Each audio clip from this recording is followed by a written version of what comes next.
walking down the hallway, and there they are again. A cluster of kids blocking the lockers.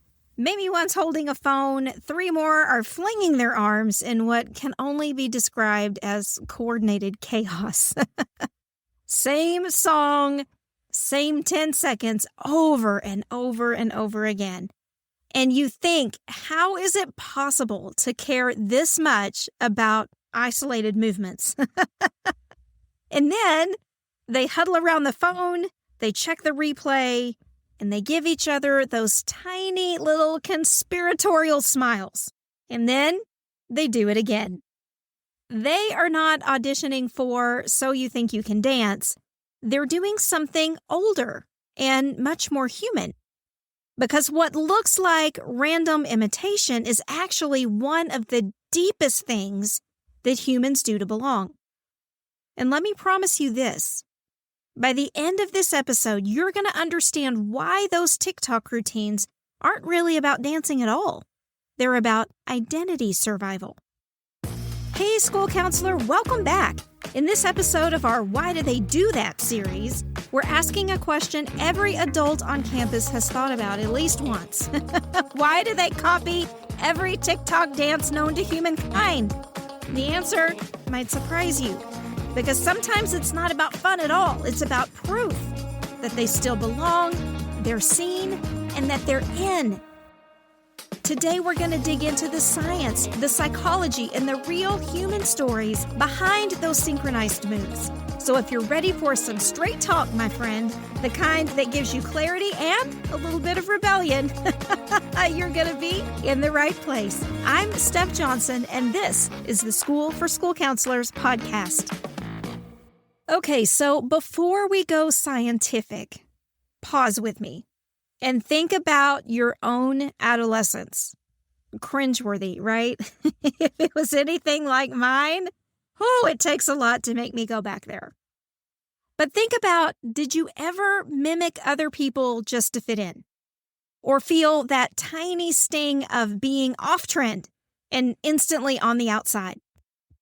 For me, and this is dating myself, but it was Guess jeans back in the early 90s. Couldn't afford them.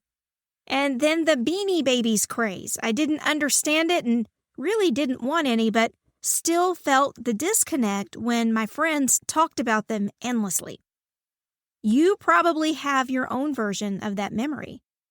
Moments where belonging felt kind of tenuous and fragile. These moments actually live in your body, and they're your bridge to your students.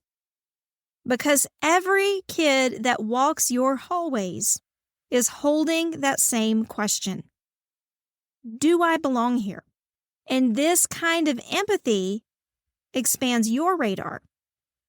So once you're standing inside that space, you can start to see what some of this synchronized movement really is and what it isn't. So let's peek under the hood. In the 1990s, neuroscientist Giacomo Rizzolatti and his team discovered mirror neurons. When we watch someone move, our brains fire as if we're moving too. That's why a student can see a dance once and instantly feel like they know it. Their motor cortex has already rehearsed the steps. And when they finally do the dance and do it well, boom! Dopamine, oxytocin, endorphins, the brain's belonging cocktail. For adolescents, this is not trivial. It's safety and inclusion and a nonverbal, you and me are in the same tribe kind of vibe. A 2021 study by Wen and team found that synchronized movement activated teens' neural reward systems and boosted feelings of closeness even among strangers. Anthropologist Edward Hall described synchronous movement as one of humanity's oldest bonding tools. Mirroring is not mimicking. It's communication. It's a shortcut to connection that is wired into our ancient circuitry. But biology is only half the story, because social media takes that ancient signal and supercharges it. Every like becomes a dopamine hit. Every repost is a tiny badge of status. And for teens, that status is like oxygen. Nisi and Princeton 2019 found that teens use social media for two things. 1, belonging, and 2, comparison. Sharmaraman and Team 2020 found that dance challenges offer a quick path to belonging, but also create instant ranking. Who's good, who's cringe, and who's invisible. It's the same dynamic we talked about in the last episode, that emotional Marco Polo effect. Only now, the call and response is choreographed. Students toss a dance into the digital void, and then they wait for a reply. Every like, every stitch, every hallway echo is another polo. And here's the kicker and the thing that grown-ups sometimes forget. Performing happens in the spotlight, and the spotlight is exhausting. And nowhere is that clearer than in the lives of these two students. Meet Jada. She is a sophomore trying to stay relevant in a fast-moving campus culture. For Jada, these dance trends just aren't fun anymore. They're survival. She says, if I don't post, it's like I don't exist. And then there's Kai. He's a junior without reliable Wi-Fi. And in a school moving at TikTok speed, Kai lives out of sync. And he starts believing that his version of belonging doesn't count.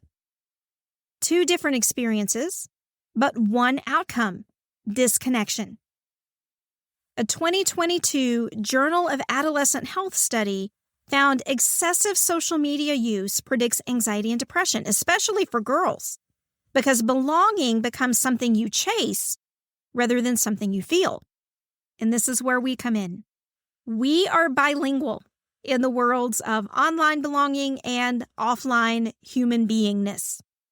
We can translate one to the other, which is kind of a superpower these days. And this kind of translation matters even more when we start talking about culture. Because for some students, dance trends clash with cultural or religious values. For them, public performance isn't just uncomfortable or cringeworthy, it's off limits. So what looks like resistance could actually be resilience. Juvenin and Team 2019 found that immigrant youth do best when they can engage selectively with mainstream culture while still holding on to heritage values. They called it accommodation without assimilation. Prudence Carter put this beautifully. We must learn to distinguish between resistance and resilience, between deficit and difference. Our job isn't to get everybody dancing. It's to affirm every valid path in belonging. But as TikTok shows us, that path often shows up in their bodies long before it shows up in their voices. Let's talk embodied cognition. For anxious or shy or neurodivergent students, synchronized movement can be a lifeline because they don't have to talk their way in, they can move their way in. Cohen and Team 2021 found that synchronized movement increased connection and emotion inference skills for autistic youth. Tortora's work in dance movement therapy echoes this. When you mirror a child's movement, you say, I see you. You're communicating, you're safe. And here's where I want to share something personal. You know, I wasn't always a school counselor. I used to be a teacher in the schools, and I used to teach dance. One year, we had a student who was killed in a horrific accident at my elementary school. And the campus organized a balloon release in their honor. Now, you can tell this was a few years ago, right? Because those are no longer allowed in most places. But back then, that was what you did. So we went outside, we had this big balloon release. And after the ceremony was over, they sent the kids back to class. Who do you suppose I received in my classroom immediately following that ceremony? None other than the students of the classmate who died. And you can imagine there were some big feelings in that room. There were lots of tears. There were lots of kids who were truly inconsolable, including the student's cousin. So I had a big task in front of me. I had no idea what to do, but being a movement specialist, I did the only thing that I knew how to do. I led students through movement. And we performed movement sequences together in synchronization, slowly and mindfully. And there were no more tears. There was sadness, certainly, but it wasn't overwhelming because we'd found common ground. We felt connected to one another in a shared experience. And it was one of the most powerful experiences of my life. Movement is belonging. Movement is mourning. Movement is meaning.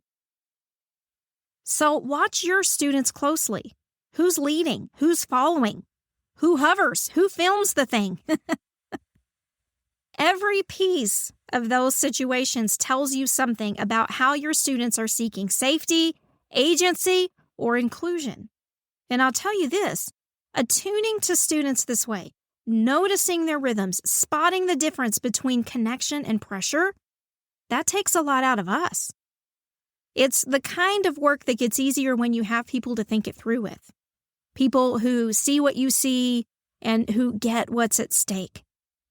If you're craving clarity and community and answering questions like this, the kind that helps you hold the line between your own belonging and burnout, that's exactly what we're doing in the School for School Counselors Mastermind, where we keep conversations like this podcast going in real time with real cases and with real support for the big, hard questions on campus.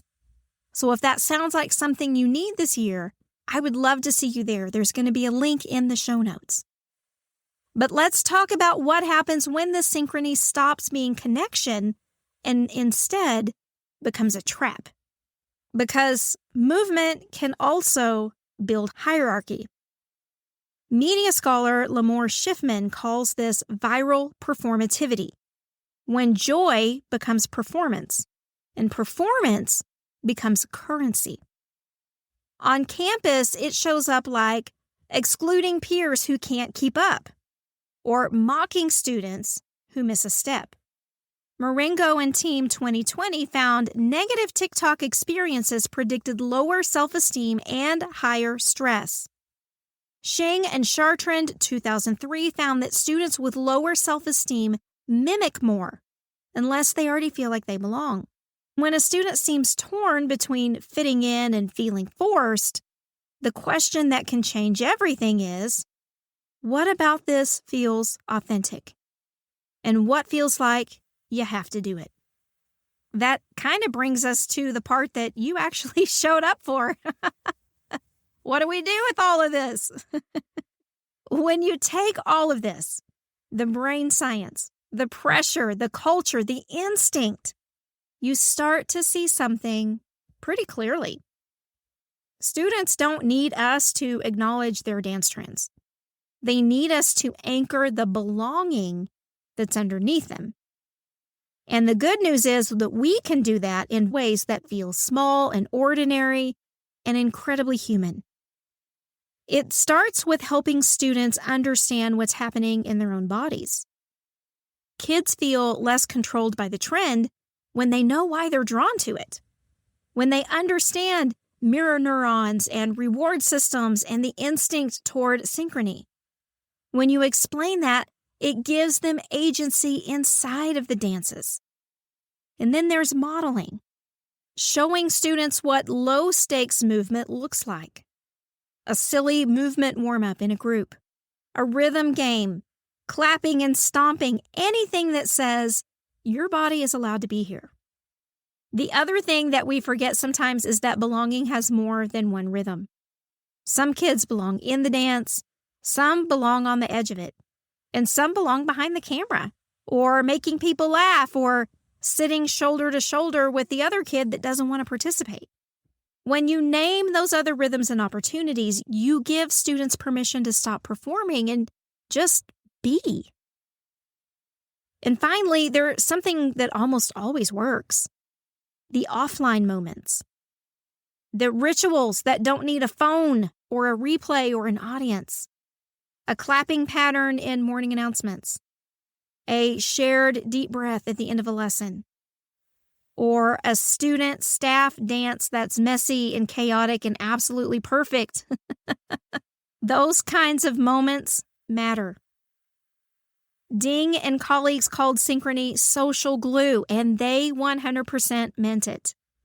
A campus with a shared rhythm, even tiny ones, become a place where belonging isn't something that kids have to chase. It just lives in the walls. And when that happens, these dance trends and other little social expectations start to lose their pressure. The spotlight dims just a little bit, and students stop performing for visibility and start connecting for real.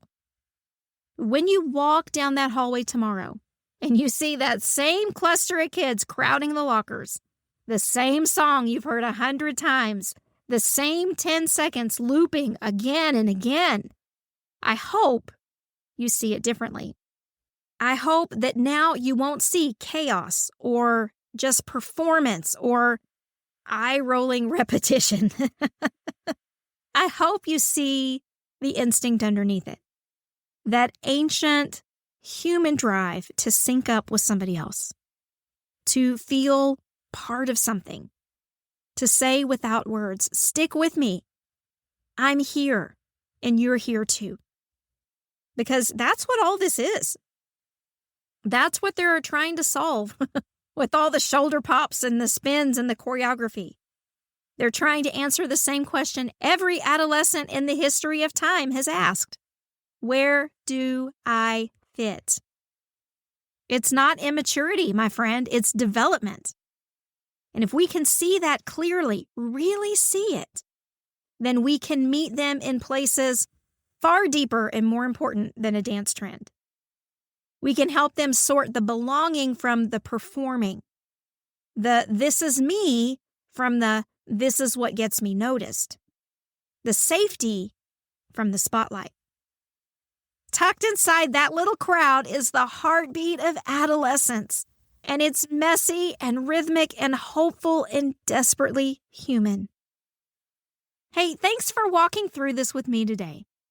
So last week we explored language. Today we explored movement. Next time we're going to talk about another deep mystery of the adolescent brain. Why do they wear hoodies in 90-degree heat? It's a mystery for the ages, and we're going to unravel it in the next episode. So keep listening to the School for School Counselors podcast. I'm Steph Johnson, trying to help you see the science behind these strange behaviors, and maybe the humanity too. So until next time, keep dancing and take care.